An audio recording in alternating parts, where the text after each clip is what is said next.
আমাকে সবাই হাত পাওয়া আছে, আমার বাচ্চার হাত পাও নাই, ও কিভাবে চলবে খাইবে এর জন্য। কিন্তু বাচ্চা আমি লালন পালন করবো, এর জন্য আমার কোনো কষ্ট নেই। আর আমি মা, আমার তেমনিও করা লাগবে, কিন্তু আমার বাচ্চা বড় হইয়া যদি নিজে হাঁটতে চলতে না পারে, আমার এই জায়গায় একটু কষ্ট লাগছে, কিন্তু তারপরও কষ্ট ঠেই না। আমি আবার আমার বোন বাবারে আমি সবাইরেই বুঝি যে আপনারা কষ্ট ঠেক কিনা, আমি পালমো, আল্লাহ ওর রিজিক দিয়ে দিছে, যেভাবে হোক ও খাইয়া দুনিয়ায় বাঁচতে পারবে।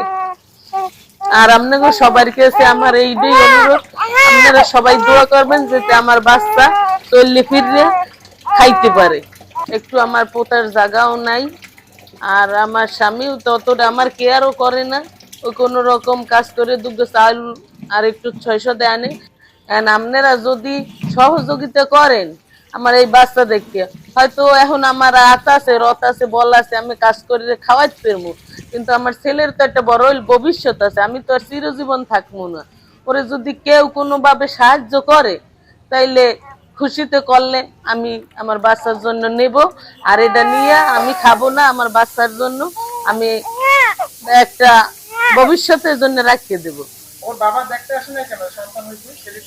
ওর আব্বু শুনছে দুইটা, আমি বলিনি জোর হাত হয় নাই, শুধু বলছি বাচ্চার দুইটা পা হয় নাই, পা হয় নাই বলছি, এর জন্য আমার বলছে যে হেলে বাচ্চা আনা লাগবে না, তুমি নিজে চললেও বাচ্চা কাউরে দিও, এই বলছে।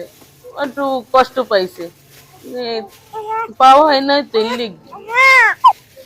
শোনেন, আমি মা, হে যদি আমার শরীরে চললেও যায়, আমি তো সন্তান ছাড়তে পারবো না, এটা তো আমার পেটের সন্তান, সে যেরকমই হোক এটা আমার সন্তান। আমার স্বামী যদি চললেও যায়, যাইতে পারে, আর খুশি হই যদি হে যদি নে বাচ্চার মুখ দেখে মায়া দয়া লাগলে নিতে পারে, সেটা হের খুশি, এটা তো আর আমি বলতে পারি না।